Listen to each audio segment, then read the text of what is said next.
Oh, thank you. Welcome, everybody. Next item is for visitors. Are there any visitors who would like to address the board?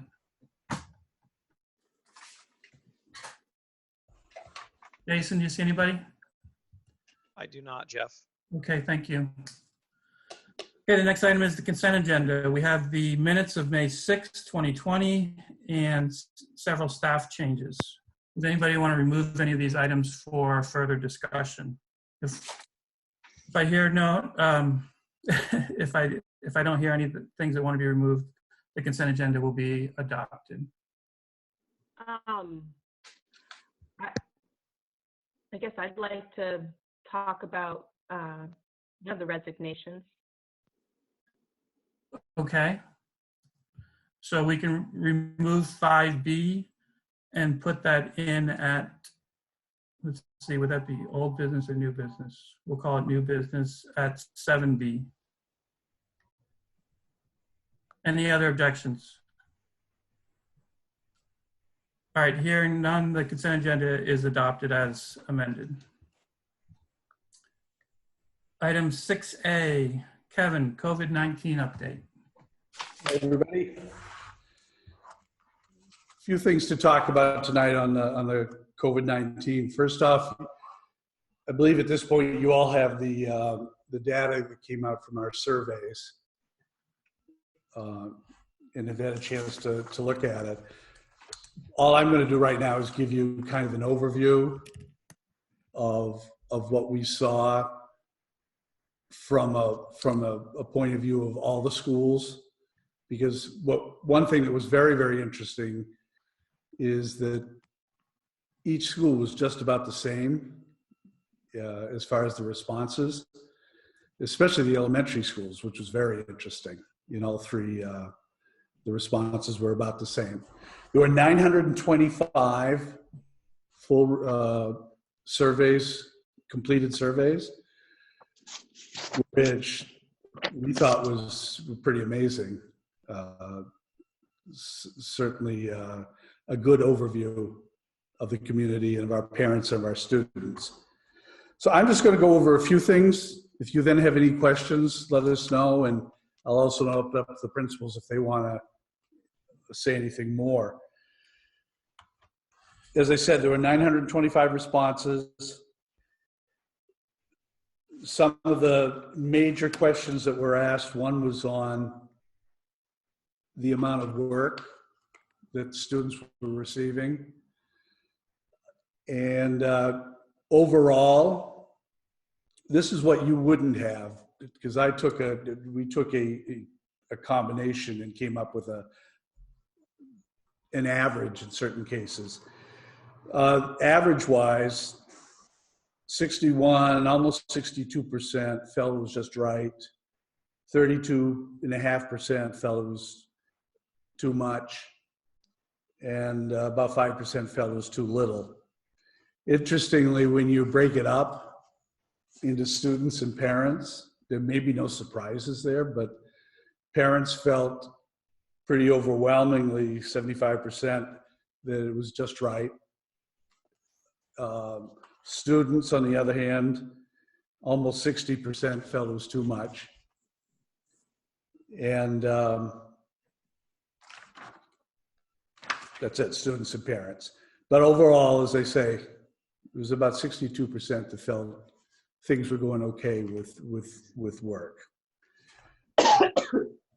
When we asked around communication amongst the schools, that was pretty much always a majority that felt that it was just about right on communication. We had a smaller, typically a smaller number, around 15%, who felt it was too little. Very few felt it was too much communication. Students in this case and parents were just about the same relative to the amount of communication. When asked the question about stress and how people are handling stress relative to their work, the responses came out on average about 57% feeling interesting that they could use a little more work, that they feel like they're coasting a little bit. Well, no, I'm sorry, I'm in the wrong place. That they are stressed out. About 57% said that students and parents in some cases are stressed out by the work.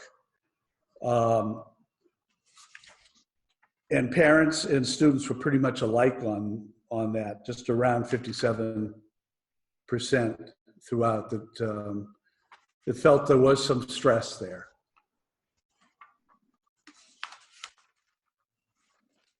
Those were the major areas. You've got more specifics within your attachments. I'm going to ask the principals to talk a little bit on this too, but I think one thing we learned from this is to make sure that parents understood that if they do have an issue where the student is feeling overly stressed, or if they're not thinking they're getting enough work or whatever, to make sure that they do what would normally be done, and it would be talk to the teacher, because there is flexibility there. We don't always know, and we probably know least now that we're doing online work, because we don't have that constant communication and being able to talk to the kids and whatever. But we want to make sure the parents know that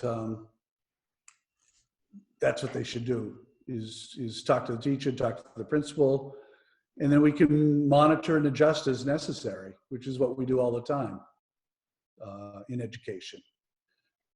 Principals, I'd like to leave it up to you if you had any ahas or anything else you might want to add to what I said.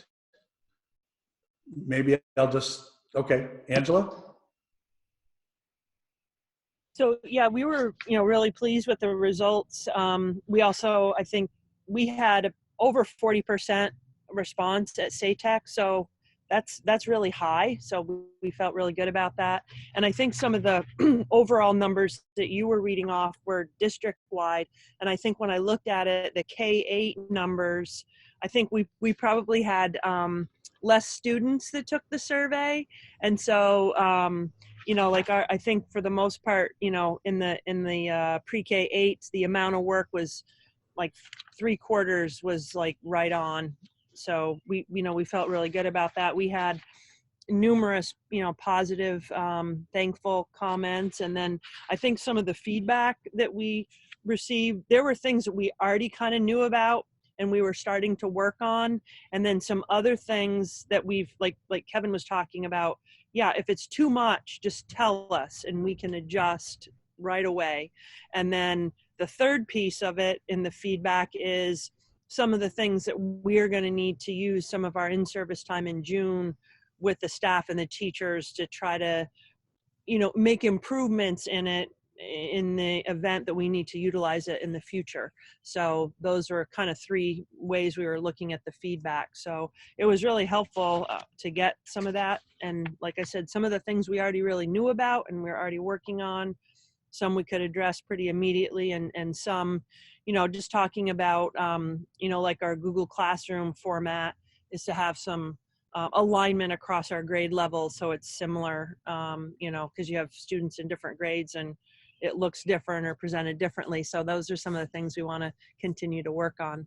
But we were glad that we had a really good turnout for responses.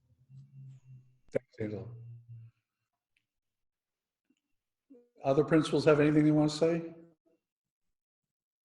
No?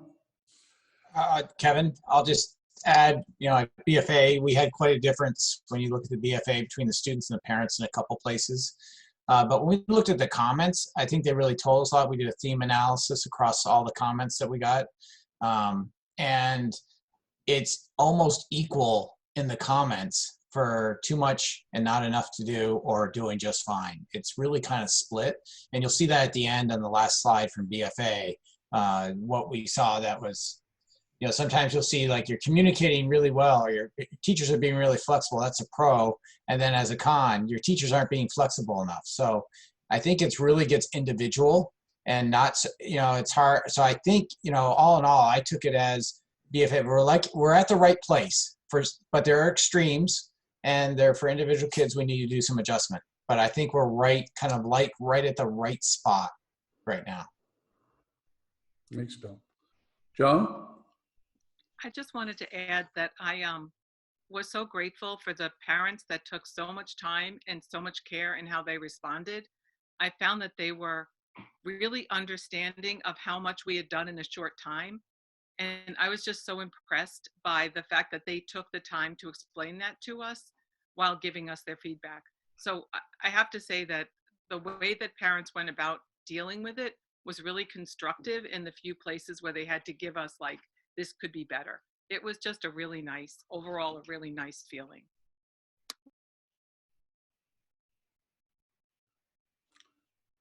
Good. Any board members have questions? Okay, Kev. Just a few other things. Hi, Joanna. Oh.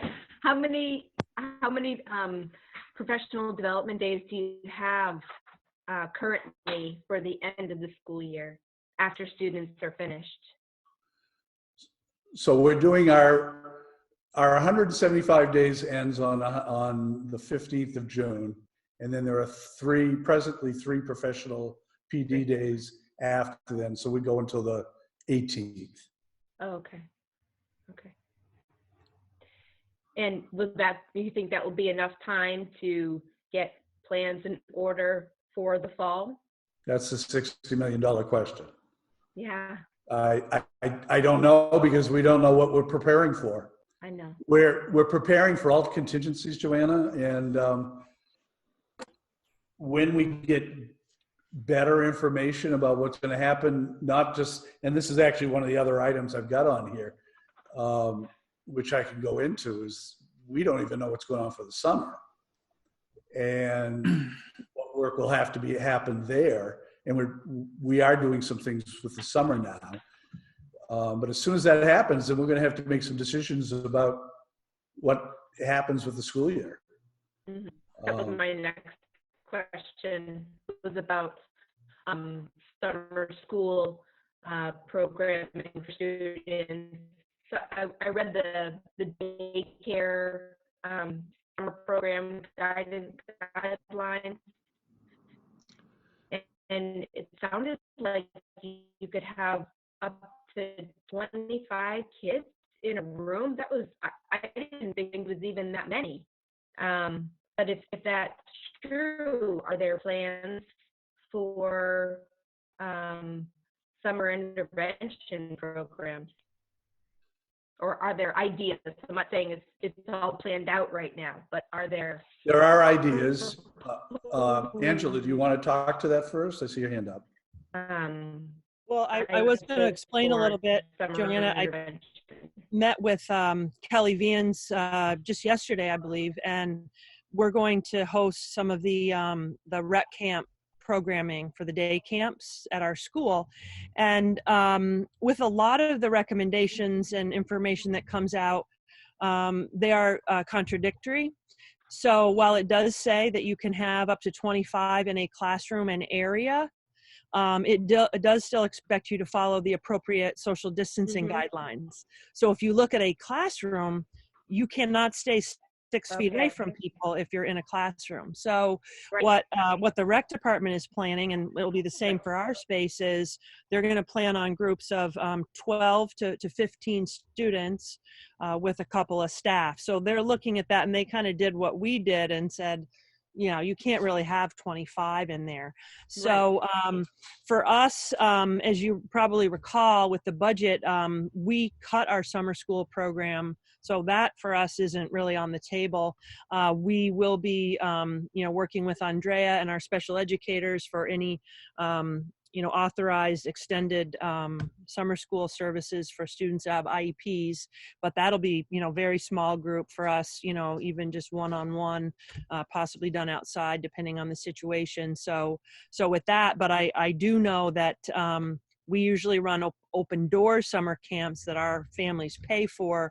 We're still working on what that might look like, because some of the things that we normally do for those aren't really appropriate for this situation. So we haven't put that out yet, but those are usually just 2 or 3 weeks in July.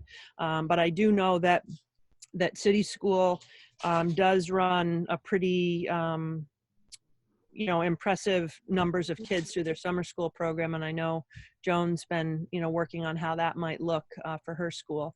But that's where we are. And that's, the guidelines are the guidelines, but you've got to work through it and make sense of it to make it safe. So, but that's where we're at. So okay, Joan?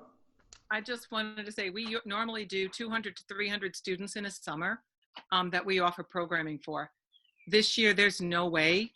I'm looking at if we could pilot some of the ideas we have for the fall with 30 to 60 students is kind of what we're thinking of.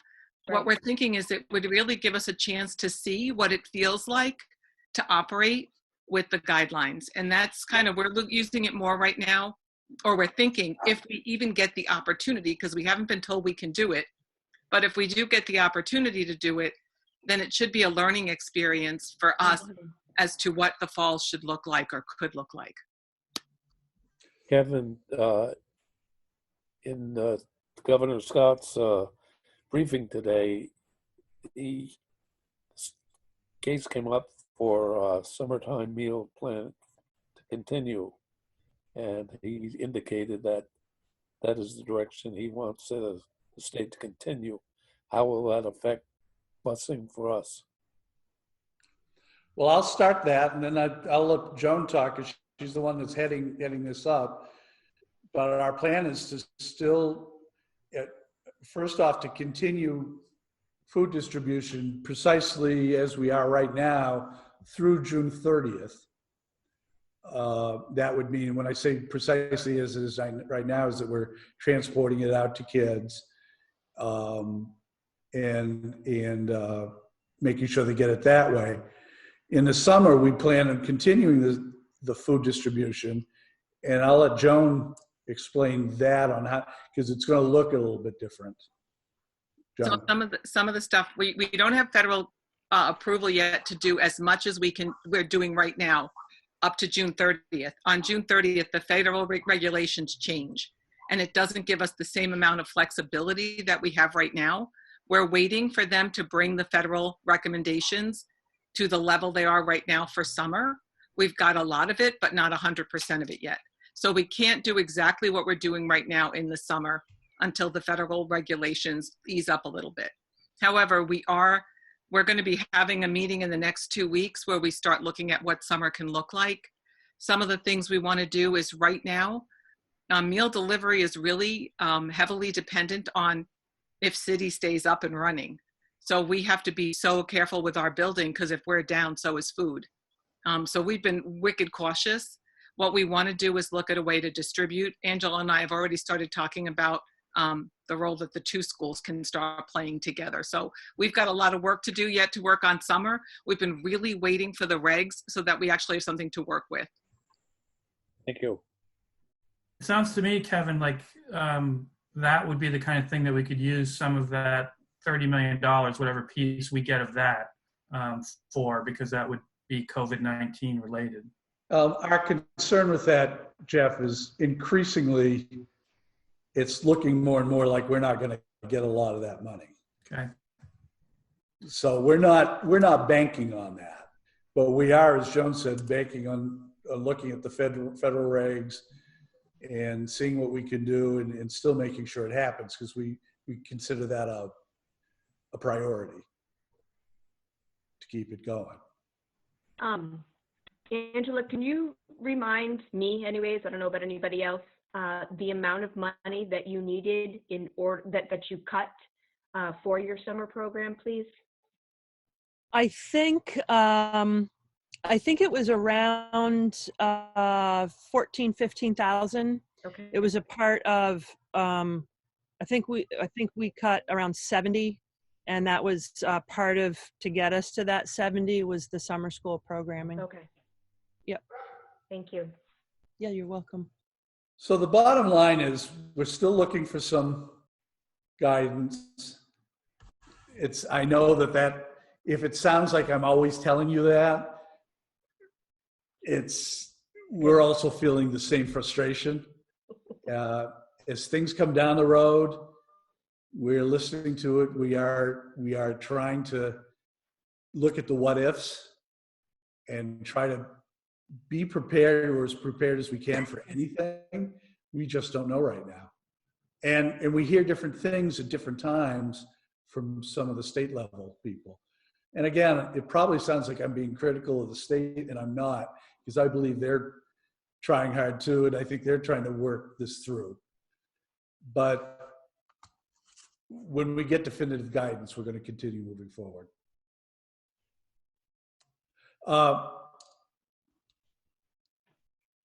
The last thing, I thought I would just talk a little bit about end of year stuff, or end of year for this year stuff, as far as graduation.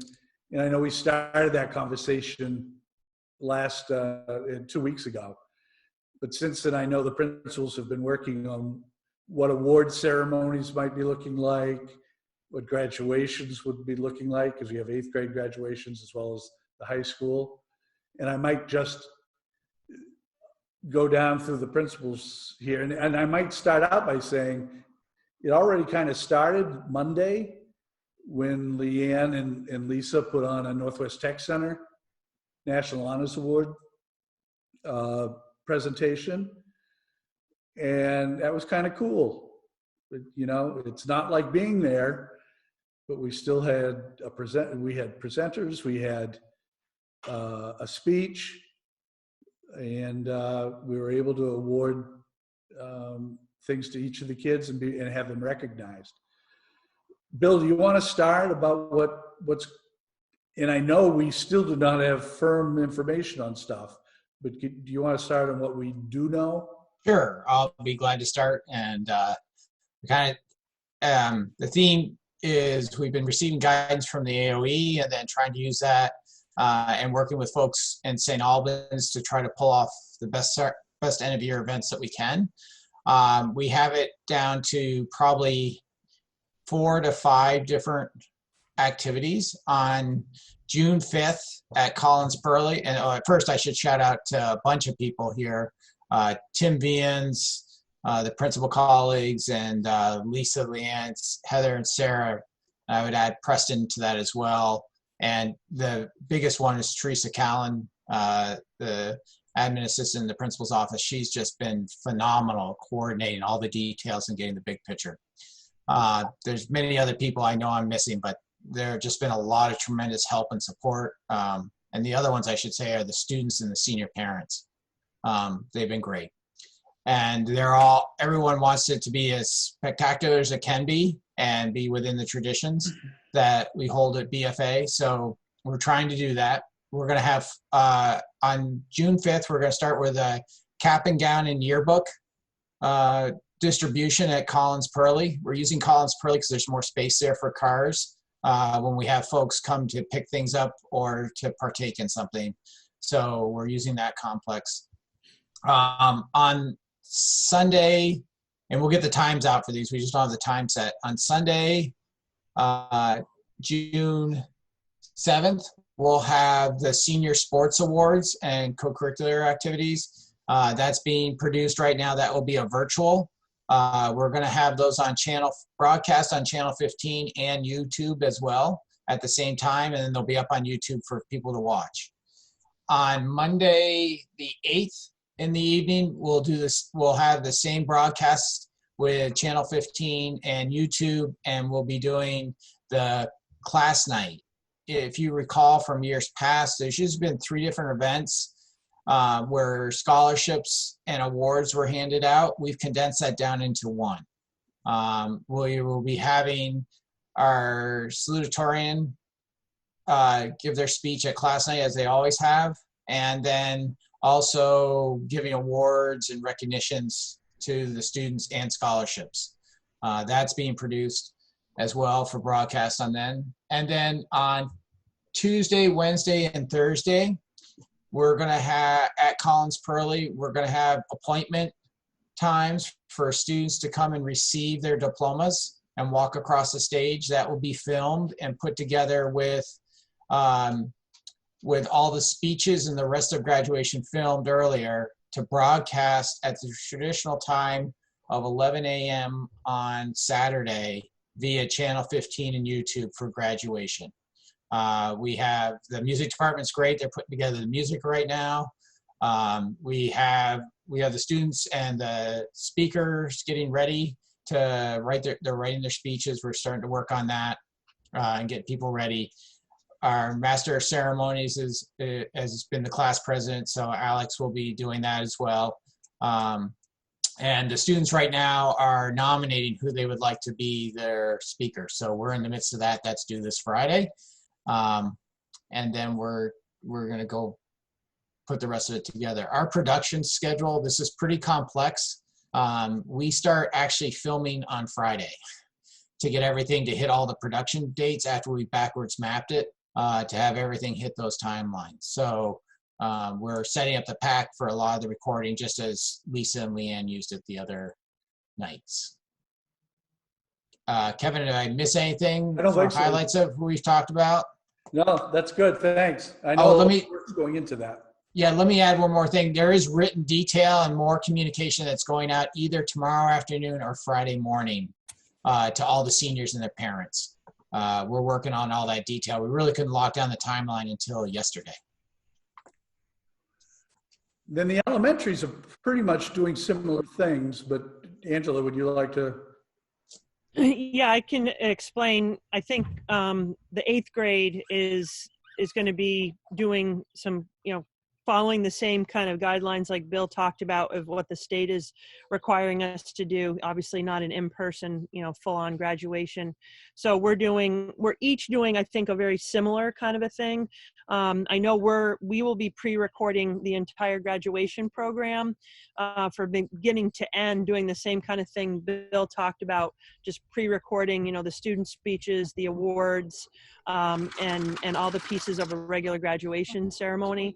And then we will be arranging on June 10th what's our normal date for graduation, time slots throughout the day and into the early evening for parents to come with their child and pick up their promotion diploma and any awards and that they will have received. And then we will broadcast our full ceremony the night of the 10th, which is the night that we were going to hold the graduation. We're offering, and we will be doing drop-off at homes for any families that request that, so that we can bring the items to them. And I know St. Albans City and Fairfield have that is part of their plan. I think just with the numbers in their geography, they wanted to go to each of the homes. But we're all doing something kind of similar along those lines to, celebrate our 8th graders in the best way possible under the circumstances. So, but if Sean or Joan want to add to that, I think we're trying to do those things and provide celebration for them in that way. Thanks, Angela. Sean? It's very much the same thing at Fairfield. We only have 19 graduates, if you will, so we're going to drive around Fairfield a couple of hours on June 1st and distribute promotion certificates, lawn signs, sweatshirts, all the things that we're getting for the kids, and do some socially distanced photographs. And then I'm going to take all of that and put it together with the teachers, talking about the award recipients. And I'm going to try, because I don't have tech people, but I'm going to try to put together the video with the class song and turn it into something nice and see what happens. And yeah, wish me luck. We'll play it on June 10th as well. And the one thing that will be different at City is we're going to actually use June 12th. On the 8th and the 9th, we're going to each one of the groups, our learning communities with all the teachers, and Stacy and I will either greet you on our front stairs or on your front stairs, where we'll meet with the children and take a picture. We'll pull all that together on Friday for the celebration. But our celebration is going to be a combination of a graduation and our PLP night. And for our PLP night, the students will all be giving their PLP speeches live. So that'll be a live component of ours, a synchronous component that Friday night. Thank you. I just have to say, and I know I sound like a broken record because I say it every 2 weeks with you, but what is being done in this unprecedented times where things are so different, and the creativity and the need and the care for doing things the best way possible for our students has been phenomenal. You're hearing it from our administrators. It's been true with our support staff, everybody. It's been all hands on deck, and they just haven't stopped. And just thank you for that, because I can only say good things about what I'm seeing right now. And if we need something, I feel confident going to the administrators. I feel confident going to the teachers, anybody, and just saying, can you help with this? And it gets done. And nobody's complaining. It's just getting done because it's what needs to be done right now. So thank you. Yes, thank you. Are you all set, Kevin? Yes. Okay, thank you very much. Let's move on to item 6B, professional staff contract ratification. I would look for a motion to move this into executive session with a finding that premature public knowledge would place the board at a substantial disadvantage under 1 VSA 313A1B, labor relation agreements. So moved. Thank you, Mr. Corey. Second. Thank you, Jack. All those in favor signify by saying aye. Aye. Aye. Aye. Thank you, Steve. Opposed? Ayes have it, 9-0. Item 7A, this is vacation time rollover for non-union, non-certified employees. I would look for a motion to move this into executive session with a finding that premature public knowledge would place the board at a substantial disadvantage under 1 VSA 313A1A contracts. So moved. Second. Thank you, Al. Second. Thank you, Jack. All those in favor signify by saying aye. Aye. Aye. Aye. Opposed? Ayes have it, 9-0. Item 7B. Joanna, I'm guessing you have a question about a specific person? Yes. Okay, so I would like to move that to executive session under 1 VSA 313A3, the employment or evaluation of an employee. Item 8A, the warrants. I move that the warrants be approved, Thank you, Al. acknowledging that the passage of the motion with Act 64 as individual board members' authorization of their signature on these warrants. Thank you, Al. Could I get a second? I'll Second. that. Nilda. Nilda. All those in favor signify by saying aye. Aye. Aye. Aye. Opposed?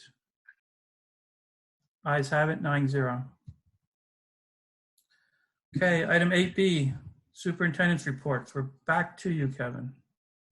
Only one thing that I want to mention, and that is I've heard from a lot of people in the last week around their great concern about something that came out from the governor to the legislature when talking about money this year, and that he was recommending that budgets go back and be revoted on and cut because of the financial issues around the state.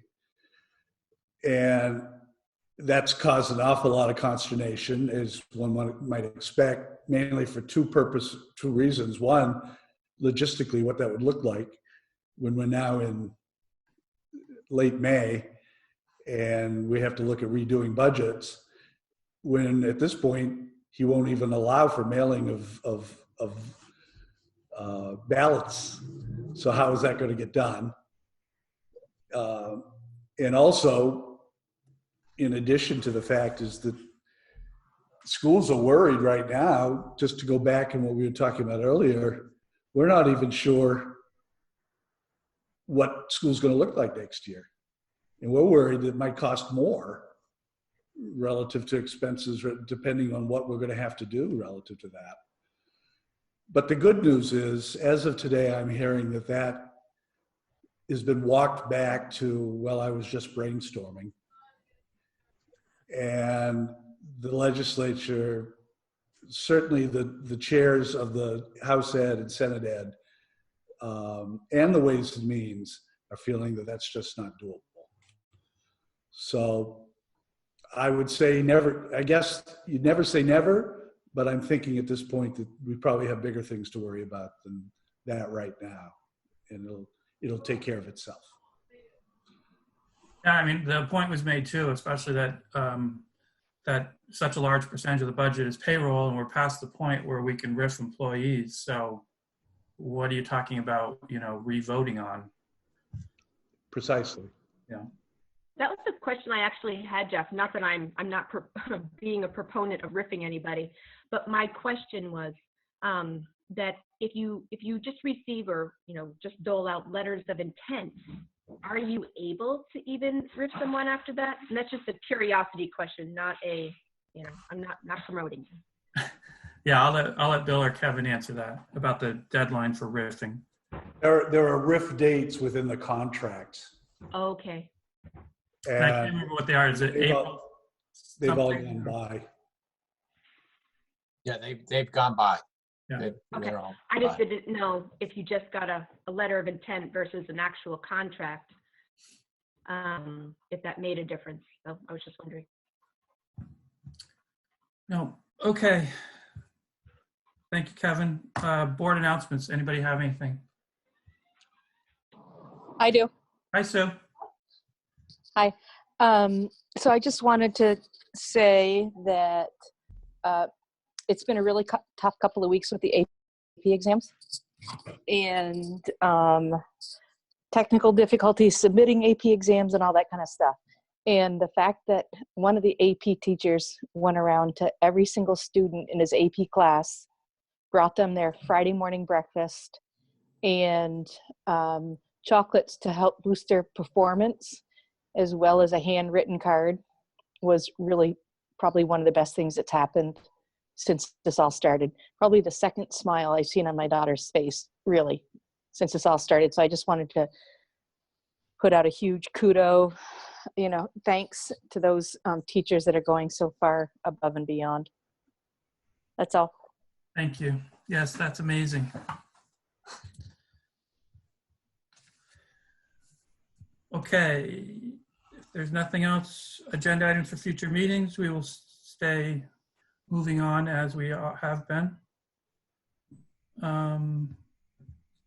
Now I would look for a motion to enter executive session to discuss professional staff contract ratification under 1 VSA 313A1B, to discuss vacation time rollover under 1 VSA 313A1A, and to discuss staff changes under 1 VSA 313A3. So moved. Thank you, Al. Second. Joanna, thank you. Yes. All those in favor signify by saying aye. Aye. Aye. Aye. Opposed? Ayes have it. Okay, good. Okay, so I would look for a motion to ratify the professional staff contract. So moved. Thank you, Al. Second. Thank you, Nilda. Okay, I'll start off the discussion. I would say that if we knew what we know now back in the early weeks of March when we reached an agreement with the MREA on this 2-year contract, we would do things differently. At this point, due to the uncertainty around FY22 from the COVID-19 pandemic, I think I can speak for the negotiating team that we would recommend that we do not ratify a 2-year agreement. I think it's not prudent at this point. And I would ask if anybody else wants to add to the discussion. Nelda. I'm just going to agree with you. And you're right. When we went through these discussions, we were very excited that we had put together a 2-year contract that we were all in agreement with, that was fair on both sides, and that year one, we've already dedicated that money and the voters have already approved that. We have no control over what's going to happen in the second year of this contract.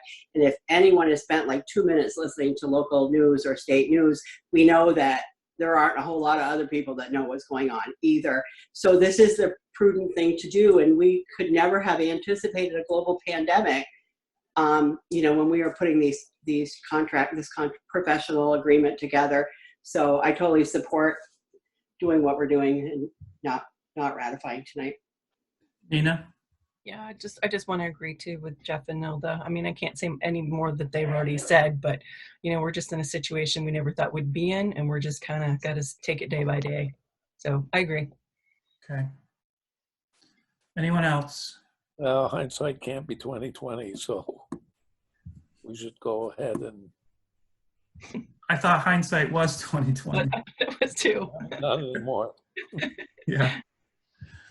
Okay, if there's no more discussion, then I would look for a vote. We have a motion, we have a second. All those in favor? So the motion is to ratify the professional staff contract. A aye vote will ratify it, a no vote will not. All those in favor signify by saying aye. Opposed? Aye. Aye. No. No. Yeah, no. Abstentions? So I believe it's 9-0 no, or 0-9, excuse me. Bill, I would like if you could reach out to their negotiations team and set up a meeting for us. We'd like to, reopen negotiations. I'd like to do this as soon as possible, sometime next week or this week. I'm not sure when Nilda and Nina are available or when they are, but. Well, not going anywhere this weekend, probably not too far. Yeah, give us a couple dates and. Yeah.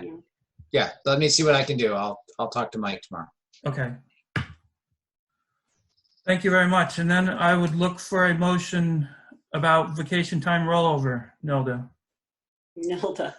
I'd like to make a motion to approve the superintendent's recommendation for rolling over unused vacation time for the non-union, non-certified employees and the administrative staff that work 260, 100, what are the number, 260? 260.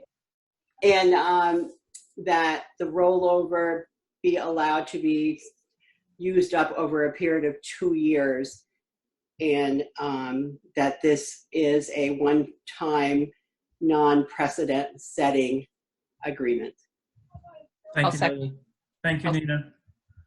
Any discussion? All those in favor signify by saying aye. Aye. Aye. Aye. Opposed? Ayes have it, 9-0. Okay, seeing as how we are at the end of our agenda, we are adjourned. Thank you, everybody. Have a good week.